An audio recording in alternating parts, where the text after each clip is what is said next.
Jean-Michel Veillon, Gilles Le Bigot et moi-même, lors d'une rencontre à Rennes, au tombé de la nuit.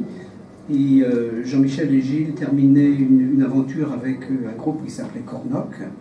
Et voilà, donc on se retrouve sur la place de la mairie et l'idée à force de discussion, voilà,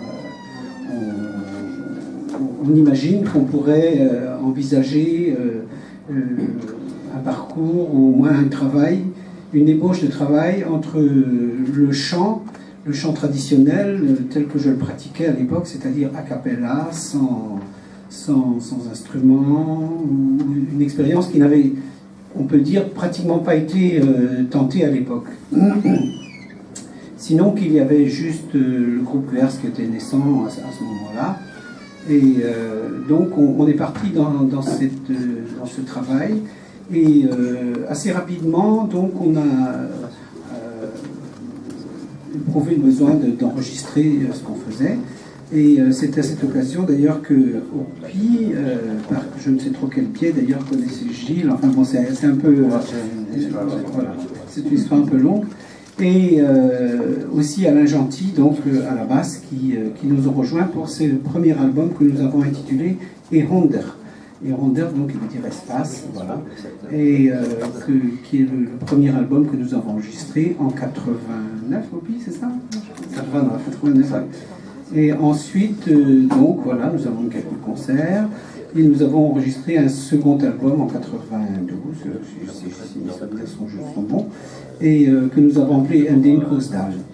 Et voilà, nous avons eu une expérience de plusieurs concerts, nous avons quand même un beau parcours, et jusqu'en 97, et puis après, voilà, nos chemins, chacun a pris un peu ses libertés, ses quartiers, et puis est parti vers d'autres aventures musicale, jusqu'à ce qu'en 2012-2013, on nous sollicite pour le festival de Monterfil et pour voilà, représenter aux yeux de certains ce qui a été un groupe qui a marqué en son temps. Il faut dire que dans les années 80, la musique bretonne était un peu dans ce qu'on appelait le creux de la vague, un de ces fameux creux de la vague. Mais qui a permis à beaucoup de gens, je pense aussi, de travailler, de réfléchir, d'aborder d'aborder de manière nouvelle ou différente en tous les cas cette musique bretonne. Donc cette création s'est faite cette retrouvaille s'est faite à Monterfil l'année dernière, et nous avons eu la chance d'avoir un très bon écho très rapidement, même pratiquement avant les premiers concerts. Et surtout d'être accompagné, je le dis parce que je trouve que ce travail est assez remarquable. Et je suis d'autant plus ravi que Barzaz a dû jouer à Lorient pratiquement dans nos premiers concerts, dans une très très mauvaise salle, si mes souvenirs sont exacts. Enfin, une acoustique très délicate. Le spectacle tel qu'il était, oui, au moment où nous avions arrêté Barzaz, avec, évidemment, nous avons profité pour revoir peut-être certaines pièces, certains arrangements, et puis profiter pour rééditer les deux disques qui ne figuraient plus ou qu'on ne trouvait plus, ainsi qu'augmenter d'un troisième album de 2 titres. Nous étions partis à l'époque sur, comment vous dire, une idée en même temps de grand respect pour ce qui nous venait de notre héritage, c'est-à-dire le chant tel qu'il pouvait être pratiqué. Or, très vite, nous avons été confrontés à la question de l'arrangement, la question de l'accompagnement. Donc, en même temps, il y avait des courants musicaux à l'époque très portés par notamment les maisons de disques CM, tout ça. Nous étions un peu inscrits dans cette esthétique, j'ai envie de dire. Et voilà, donc ça c'était une des composantes de Barzaz qui demeure toujours, donc ce fond traditionnel. J'ai fait beaucoup de recherches à la fois tant sur le répertoire que sur que ce soit musical ou chanté, les textes, qui révèlent aussi un peu j'ai envie de dire peut-être le terme est un peu fort, mais des fondamentaux de cette tradition, des grands textes. Par exemple, Undine Kosdal, voilà, par exemple, est un chant tout à fait extraordinaire, dont on connaît à peine, enfin on ne connaît pas l'origine en tous les cas, et qu'il est difficile de dater, pour autant qu'on puisse dater d'ailleurs les chants de tradition orale, et voilà, qui remonte très probablement à un fond très ancien.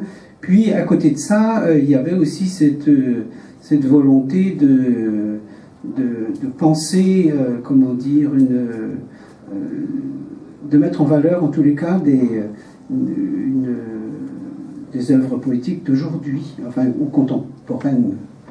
C'est pour ça que j'avais écrit d'ailleurs un texte que vous trouverez dans le troisième album, qui s'intitule Boat, donc qui relatait, qui est qui s'inspire de faits réels, dans un contexte politique particulier, qui était celui de l'accueil de Basques en centre-Bretagne, par exemple.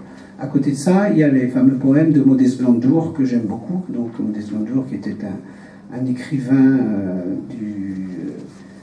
de l'entre-deux-guerres, enfin, qui a écrit des choses, une poésie très savante, et dont il y a ce poème qu'on interprétera ce soir, qui s'appelle Ner Warren Nezek, que nous avions enregistré très rapidement, je crois d'ailleurs dès le premier disque. Et voilà, aussi avec donc une réflexion autour de ça. La question de la langue bretonne est importante, pas seulement aussi sur un regard passé. Bon, même si on peut chanter des choses, la question du temps ne se pose pas de cette manière-là, notamment en ce qui concerne le chant, la musique. Elle peut dater de 1000 ans, on s'en fout, à la limite, mais avoir un sentiment, enfin une réalité contemporaine. Et voilà, et à côté de ça, bon, faire se côtoyer de ces choses qui aussi, ces poèmes de Modest Blandour, qui est un très beau poème. Voilà, c'est un peu ça. Barzaz, c'est aussi ça. Lissardo qui a eu alors que nous avons rencontré, que j'ai rencontré à Oviedo, et Barzaz a joué à Oviedo. Vous le savez? Oui, je crois que oui. Peut-être même qu'il y a une photo de Lissardo avec Barzaz à Oviedo. Il faudrait peut-être se renseigner. Bon, les photos de cet arnep, c'est préféré de ne pas parler.